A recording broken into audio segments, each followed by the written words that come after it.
As Ernest Hemingway noted, the world breaks everyone, and afterward, many are stronger in the broken places. But my question is, why isn't everyone? To me, it comes down to the strategies that you use. There really isn't anything objectively good or bad. There isn't anything that happens to you that can't be overcome. There isn't anything that could happen to you, anything that when you turn inward, you can't find a reason to overcome. You can't find a way to put those pieces back together, and that becomes your job. It becomes literally up to you whether you're going to sit and wallow and woe is me, because what happened, happened, and there's no way to take it back. But how you respond, what you bring to that table, whether you meet fire with fire, whether you meet that adversity with falling apart, becoming weaker in the areas that broke, or you bind them and mend them, and it becomes like a weld that literally makes you stronger, is a choice. And it's a choice only you get to make. But as Stephen Hawking said, when you complain, nobody wants to help you. There are many things in your life that you have every reason to complain about. You have every reason to be upset by the things that have happened to you. The most sinister thing about excuses is they're valid. There's a million reasons why you should be able to give up. There's a million reasons why you shouldn't need to try. That thing that broke you, you should be allowed to just sit on the ground. And here's the thing, that's your right. You have every reason to do it. And maybe people won't even think less of you. But here's the truth. You either become weaker or stronger in the places that broke, and that's a choice of how you react moving forward. The great news is, the best thing that you could do to become stronger is love yourself.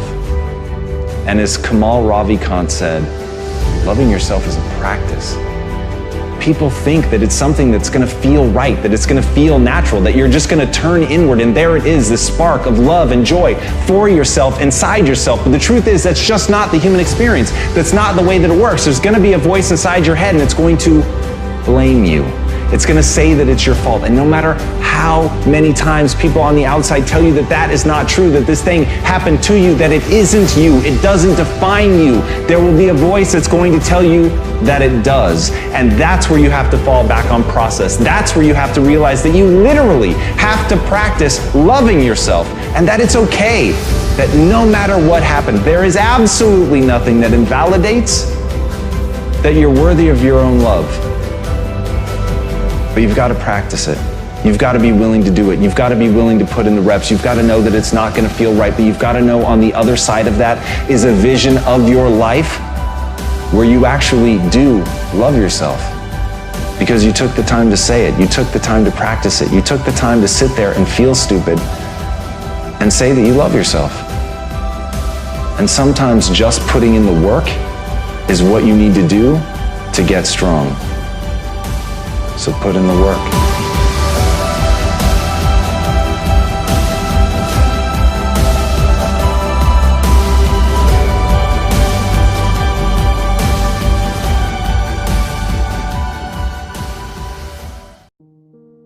The fact that you're still alive and still on this earth, even though it's been challenging and rough, and sometimes you get discouraged and uninspired to keep going. God has a plan. You will grow through what you go through. Everything that you're going through, at some point, it makes no sense to you right now.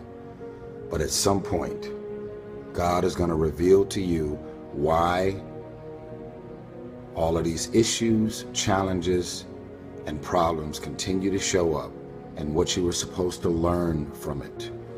You will grow through what you go through.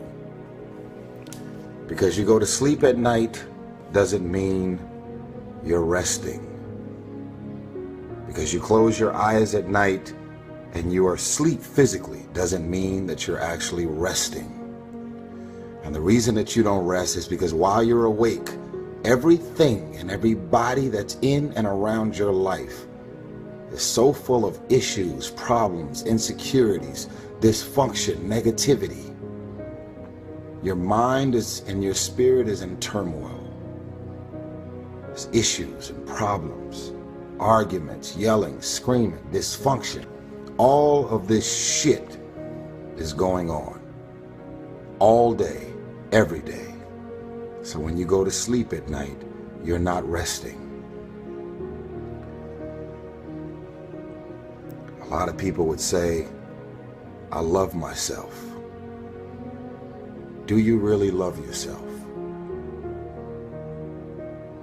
Are the things that you're doing and the people that you're hanging out with and the places and the circles that you're traveling in, does that reflect a person that actually loves themselves? If you love yourself, why would you fuck with those type of people? You know what they're saying about you behind your back. You know they're jealous and envious of who you are and the things that you got going on in your life and your career. You know that they don't like you. And they've made it clear. They've sent you every sign imaginable that they could possibly send you. And because you're so desperate to have people around you and in your life, you continue to go back. You continue to show up to everything they invite you to, knowing what they're saying about you. I'm not preaching separatism. I don't want a bunch of people to just be alone at home doing nothing with no friends, no family, and nothing to do. I'm saying that at this point, you are old enough and mature enough to understand the difference in good people and bad people. And when you're hanging out with negative, dark, and dysfunctional people, you cannot expect yourself to go to sleep at night and rest. You cannot expect yourself to feel good about your day when you're including negative and dysfunctional people in your day. So what you grew up with them? So what their childhood friends? So what their family? We have a responsibility to walk in the direction of peace. I want to laugh. I want to smile. I want to enjoy myself. I actually want to feel good about the people that are around me. You have that as a choice. You actually do. You don't wake up in the morning and negativity, dysfunction, problems, and issues just randomly pop up. These are the people that you have decided to include in your life. So the outcome of your day, your hour, your minute, your week, your month, and your year is always draining, always dysfunctional, and always fucking crazy. Because these are the type of people you've decided to include in your day-to-day life. I'm talking to somebody. You don't love yourself. You can't say that you love yourself when you continue to invite and include these people in your life. They're threatened, they're insecure. They have a problem with you and you don't even have a problem with them. They try and make you feel bad about being so blessed. They laugh about it, but they're throwing subliminal and very direct messages at you. They're jealous. They're envious. They're insecure. They're threatened by the idea that you're coming up. Your career and your life is advancing. God put people in your life for a reason. Others are there for a season. And it's very important that you recognize when people's seasons are over. God put people in your life for a reason. Other people are there for a season. Is the season over? Or have you decided because you're desperate, because you just need validation, you need all of this shit and people and things around you, you've decided to drag these random people into the new season of your life? You have a boat, and your boat is at its capacity. And in order for your boat to not sink and go underwater, and that could be your career, that could be your life, that can be your personal life, your relationships, is that relationship over? Do you feel mentally, spiritually, and emotionally stimulated in that relationship? Are you just holding on to it because you got this concept of loyalty that you have overused and overabused? Well, I've learned that loyalty has an expiration date. Loyalty isn't some open-ended thing that just goes on forever. Because technically, some people just don't really make sense for your life and the new season, the mind and the space that you're in. I want you to stop playing the victim. You are not the victim. You decided that those are your friends. You decided that those are the people that you want to spend time with. You decided this is what you wanted to do with your day. When you get invited to places, doesn't mean you have to show up, especially if you know what your experience is going to be like with these people. No one wants to be alone, but why spend the rest of your life being miserable, frustrated, and insecure, and not really feeling as good as you have a responsibility to feel? Feeling good isn't just an opportunity. Feeling good is a responsibility that we all have for ourselves. I don't need a million people around me. If I don't like you, I don't fuck with you. And guess what? I actually don't care what you say about me. We have control of our minute, our hour, our day, our week, our month, and our year. Stop running around being on the receiving end of whatever people want to dump on you. You showed up. You accepted that invite. You invited these people to your house. You're in a relationship with that man. You're in a relationship with that woman. That's you. So how do you feel at the end of your night? It's always going to be based on the people that you decided to include in your day, your week, your month, your year, your minute, your hour. You got 24 hours in a day. When you go to sleep at night, how are you going to feel about your day? All depends on who you decide to include in your day. Stop running around acting as if you don't have a choice. You do have a choice. You do have a choice. You're a dysfunctional motherfucker. So you love dysfunctional people. You love rumors. You love issues. You love problems. You love people calling you with their problems. You love it. That's why at the end of every night you are drained, because you are submerged yourself in dysfunctional things, people, and situations. Stop playing the victim. Stop running around acting as if you have nothing to do with the people, things, and situations in your life. I love you. I'm tired of these grown-ass men and grown-ass women running around acting as if they don't have a choice. You have a choice. I'm a grown man.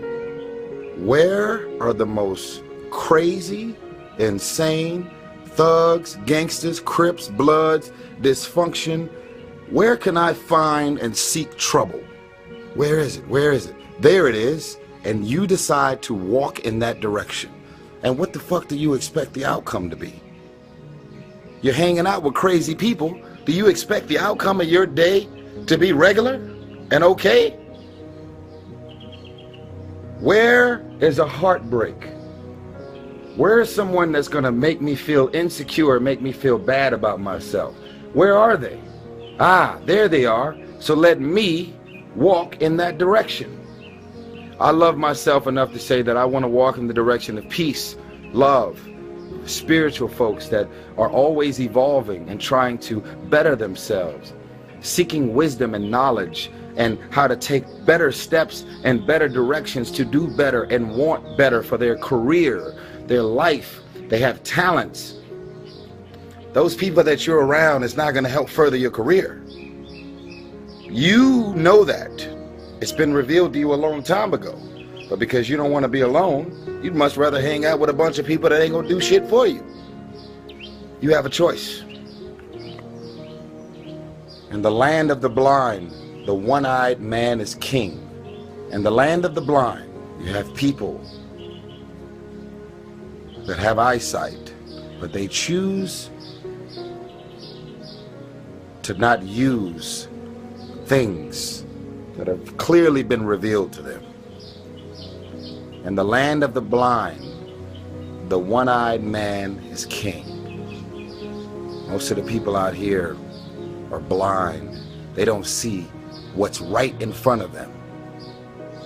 So they choose to just disown it.